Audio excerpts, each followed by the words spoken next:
Mes salutations chers amis, bienvenue sur Miravoy Conflict. Nous sommes aujourd'hui le 4 juin 2024 et nous allons parler d'une escalade possible du conflit entre la Russie et l'OTAN. Alors de quoi s'agit-il? Nous allons commencer par un article du Figaro, le bien connu le journal français de droite, enfin de droite entre guillemets, peut-être par certains de nos spectateurs et abonnés de droite ne seront pas d'accord. Ils auront peut-être raison aussi, hein.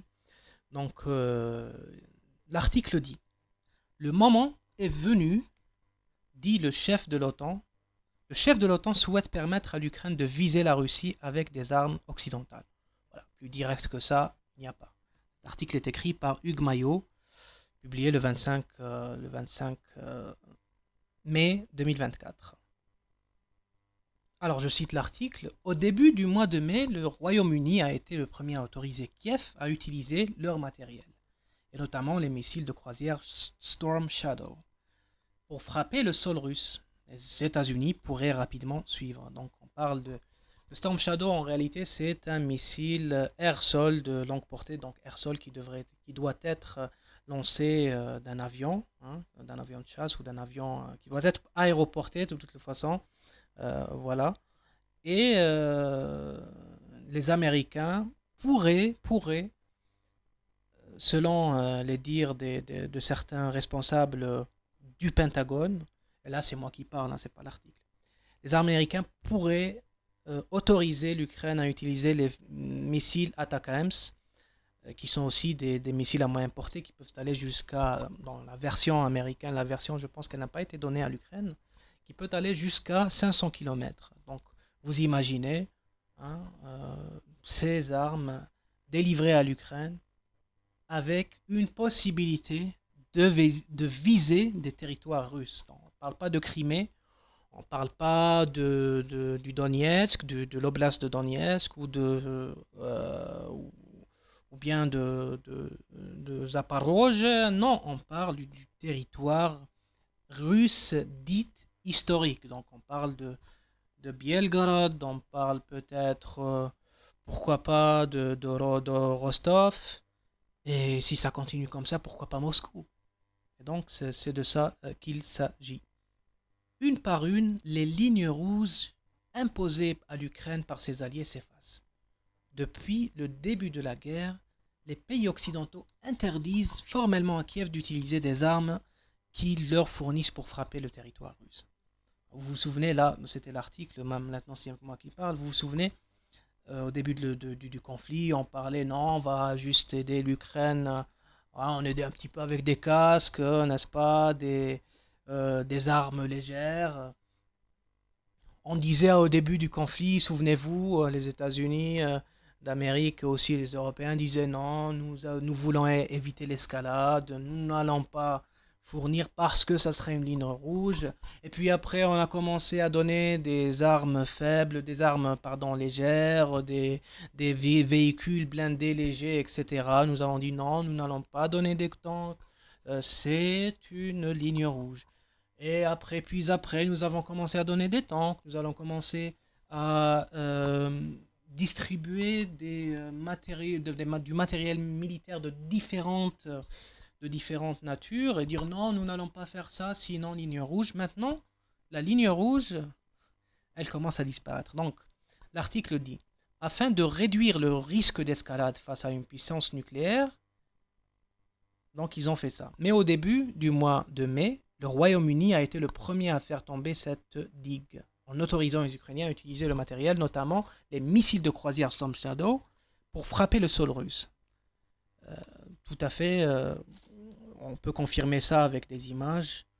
Il y a eu des missiles Storm Shadow qui ont été utilisés pour cibler la région de Novgorod, pardon, pas de Novgorod, mais de Bielgorod et Belgorod. Et il y a eu des images de Storm Shadow même qui n'ont pas touché leur cible, qui sont tombés loin de leur et donc qui sont presque intacts. Donc nous avons des images d'ailleurs et des vidéos qui montrent des Russes en train de démonter ces missiles-là, des missiles de pointe, voilà, les envoyer pour l'analyse technique. Donc les États-Unis qui pourraient suivre, selon l'article du Figaro, pour les États-Unis, nous avons dit, ça serait autoriser les Ukrainiens à utiliser les ATACMS, qui sont aussi des missiles de croisière de moyenne portée qui peuvent aller de mémoire jusqu'à 500 km et qui sont déjà utilisés, hein, qui ont été utilisés en Crimée, qui ont été utilisés aussi au Donbass et dans la région de Zaporozhye. Donc c'est ça l'escalade. La question aujourd'hui qu'on se pose, est-ce que cette autorisation et cette manœuvre des Occidentaux, est-ce qu'elle constitue vraiment une escalade avec la Russie qui est une escalade voilà, sans précédent, avec la Russie qui est une puissance nucléaire? Est-ce que la Russie va accepter cela? Comment est-ce qu'elle va se comporter avec une telle manœuvre? Et une deuxième question qu'on devrait se poser, c'est pourquoi est-ce qu'ils font cela? Pourquoi en ce moment particulier? Alors là, on va essayer d'aborder le sujet à travers un deuxième article qui serait indirectement en relation avec ce sujet-là. Alors nous passons à un article du Monde d'aujourd'hui, hein, il date de 1h30. Hein. Ça me coûte, mais bon, c'est un média qui est mainstream, qui est très lu en France et dans le monde francophone, donc allons-y pour ce média-là. Guerre en Ukraine, sur un front quasi figé, l'initiative est désormais du côté russe. Alors là, on commence à sentir le biais, hein. On parle d'un front quasi figé, donc on dit que voilà, c'est pas aussi grave que ça, n'est-ce pas? Un article écrit par Pierre Breteau. Alors passons à l'article. Le 31 mai 2024, au 827e jour de l'opération spéciale russe, la situation sur le terrain pour les deux belligérants est à peu près la même que celle en novembre 2022. Bon, je m'arrête ici pour parler d'un point important. Quand on lit et quand on entend aussi, quand on écoute les émissions, ou on suit les émissions occidentales, enfin surtout françaises, c'est toujours une histoire de territoire. On essaie toujours de poser cette image-là de guerre de territoire, et ce qui importerait serait le territoire conquis par telle ou telle armée. Or, tout à fait, ce qui s'est passé à partir d'octobre 2022, lorsque le général Sourovikine a pris les manettes, il a pris la direction des opérations ou du théâtre des opérations militaires en Ukraine. Il a dit que nous allons nous replier en défense, nous allons fortifier nos positions et nous allons affaiblir l'ennemi à travers une guerre positionnelle sans relâche. Donc la Russie, depuis octobre 2022, a renoncé à l'idée d'une guerre de manœuvre car elle était en infériorité numérique, et la Russie a commencé à se retrancher, à préparer ses défenses, à mobiliser pour au moins ne pas être en infériorité numérique, et surtout à utiliser sa supériorité en termes d'industrie militaire, parce que l'industrie militaire russe, c'est une machine, elle s'est avérée en 2024 être une machine de guerre très très efficace et qui plus est inépuisable. Et d'ailleurs, c'est de ça qu'il s'agit. Et donc, ce qui se passe aujourd'hui, contrairement à ce que dit l'article du Monde, ce n'est pas la même situation qu'en novembre 2022. C'est la même situation en termes de territoire, certes, et ce n'est pas assez discutable parce que il y a eu une avancée stratégique russe au Donbass et à Lugansk, mais c'est surtout qu'une armée ukrainienne a été détruite. Selon, selon les chiffres de l'OTAN, il y a eu les chiffres américains et même ukrainiens, il y a eu des pertes en termes militaires qui se soldent à plus de 300 000 soldats ukrainiens. C'est ça la différence. C'est que la Russie, elle a mobilisé en octobre 2022. Il y a eu une mobilisation partielle, mais elle n'a plus remobilisé après ça. Il n'y a plus eu aucune vague de mobilisation russe depuis la fin de 2022. Est-ce qu'on peut dire la même chose de l'Ukraine? Bien évidemment que non. Et donc là, le monde nous propose un graphique d'une lente évolution des superficies contrôlées par les belligérants. Un graphique qui a montré combien de territoires a été acquis par la Russie, etc. Nous savons très bien que la Russie, comme je vous l'ai dit, à partir de la fin de 2022, s'est préparée pour une offensive ukrainienne.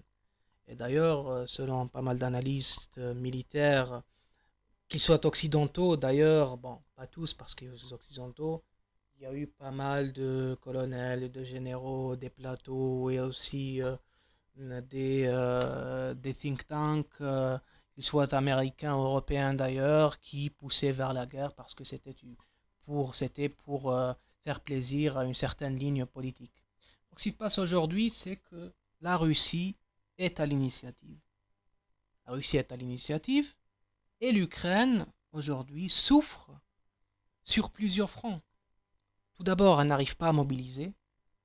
Après l'éviction du ministre de la Défense ukrainien Alexei Rezhnikov, qui a été voilà, viré pour soi-disant des affaires de corruption. Mais bon, si on se réfère à la corruption, je pense que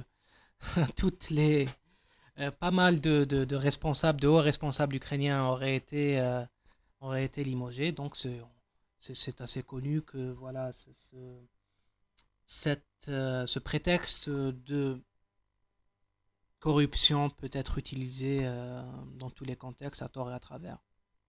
Donc avec l'éviction du ministre, suivi aussi par des tensions très très très comment dire palpables et qui étaient voilà qui c'est pas juste des rumeurs qui couraient, c'était dans tous les médias internationaux. On parlait euh, des tensions entre Valéry Zaloujny et bien sûr le président ukrainien, l'ex-commandant en chef, hein, Valéry Zaloujny, qui a été finalement remplacé par Alexandre Sirski.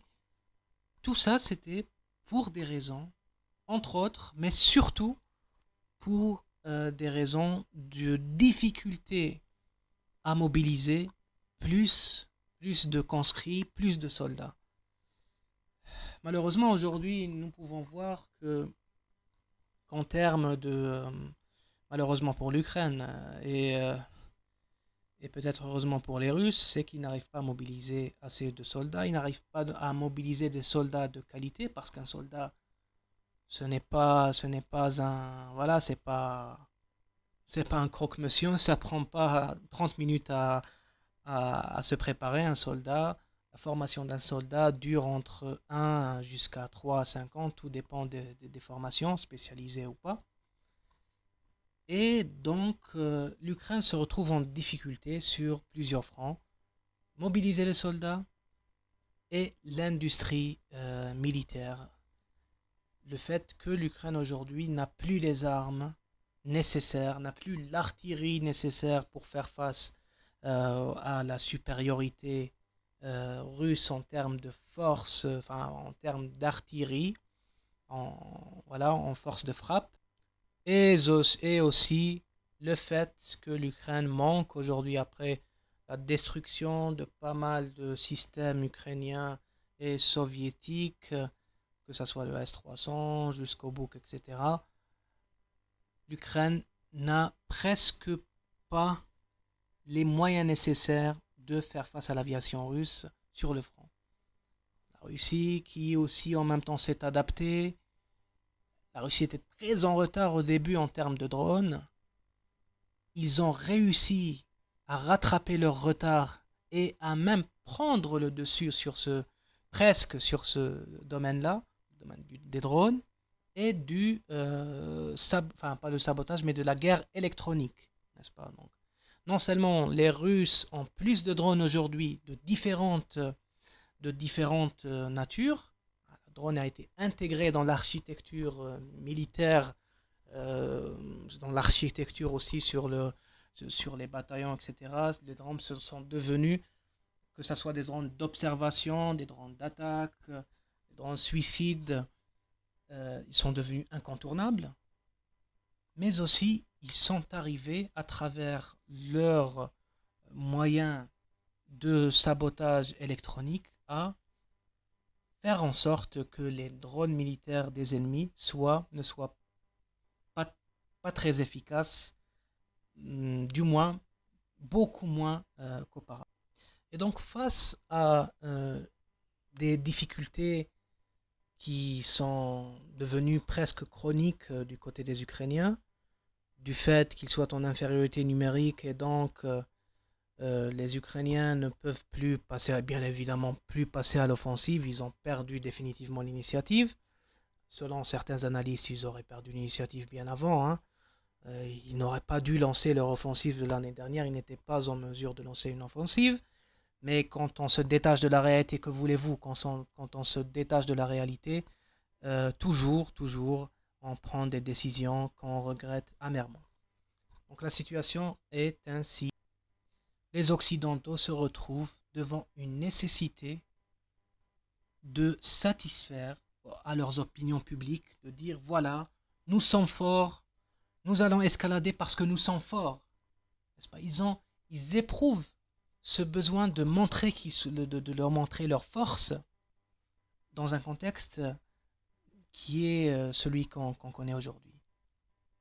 Même si c'est un risque d'escalade, ils doivent sauver leur face à un ennemi et un adversaire qui prend de plus en plus de confiance, qui est de plus en plus puissant par rapport à leurs alliés ukrainiens. Donc c'est une manœuvre symbolique. Est-ce que ça va changer grand-chose? Beaucoup d'analystes militaires parlent ces derniers jours de cibler voilà, des targets, des cibles derrière le territoire russe. Ça ne va pas changer grand-chose. Parce que tout simplement, l'Ukraine n'a pas les moyens de lancer par elle-même, sans risque, derrière les lignes, ces missiles-là en grand nombre, parce que ils n'ont pas les avions nécessaires pour faire des bombardements massifs. Ils n'ont pas les missiles nécessaires aussi, parce que ce sont des missiles de pointe, ce sont des technologies de pointe qui ne sont pas illimitées, qui n'ont pas été aussi données par l'Occident en quantité, voilà, en quantité illimitée, en très grande quantité. L'escalade va avoir lieu, et au final, la Russie ne va pas vraiment souffrir de grandes pertes stratégiques, ni de défaites même, je dirais même, des défaites tactiques, peut-être des petits coups tactiques ici et là, comme on a vu en Crimée, hein, ils ont coulé des bateaux, ils ont coulé mais sans réel impact sur le terrain. Ce qui va se passer, c'est que tout simplement, il va rien se passer. Il va rien se passer, c'est juste un moyen de temporiser et au final de gagner du temps afin de se préparer leurs industries afin de laisser les Ukrainiens un petit peu souffler et afin de leur donner le matériel plus ou moins nécessaire afin qu'ils se défendent. Parce qu'ici nous sommes arrivés à un point où l'Ukraine, il est très difficile de prévoir que l'Ukraine puisse terminer ou bien finir 2 ans, ces 2 prochaines années, sans défaite et sans écroulement du front. Donc la Russie est à l'initiative, la Russie est confiante, la Russie ne va pas escalader le conflit. Est-ce qu'une escalade, est-ce une escalade qui pourrait déclencher une guerre entre l'OTAN et la Russie, une guerre directe? J'en doute fortement. Est-ce que c'est un coup qui pourrait peut-être mener vers des défaites stratégiques russes? En tout cas, selon les moyens qui sont donnés par l'OTAN aujourd'hui à l'Ukraine, ce n'est pas possible. La Russie se prépare pour une offensive peut-être d'été. On en parle beaucoup ces derniers temps dans les médias russes, dans les médias occidentaux, qu'ils soient impartiaux ou non, pardon. Ce qui va se passer, c'est rien du tout. Rien du tout. Ça, la Russie va continuer. L'Occident, comme l'Occident a sacrifié le mythe d'invincibilité de ces tanks Léopard 2, le Abrams, il sacrifie aussi maintenant l'ATACMS, surtout que politiquement les États-Unis aujourd'hui ont besoin de temps, ont besoin de de gagner un petit peu du temps et de passer les élections de novembre sans voir un écroulement du front au Donbass. Et donc c'est ce qu'ils vont faire. Ils ont essayé de faire une certaine diversion auprès des Russes pour ne pas permettre que les Russes s'attaquent. Est-ce que cela va arriver?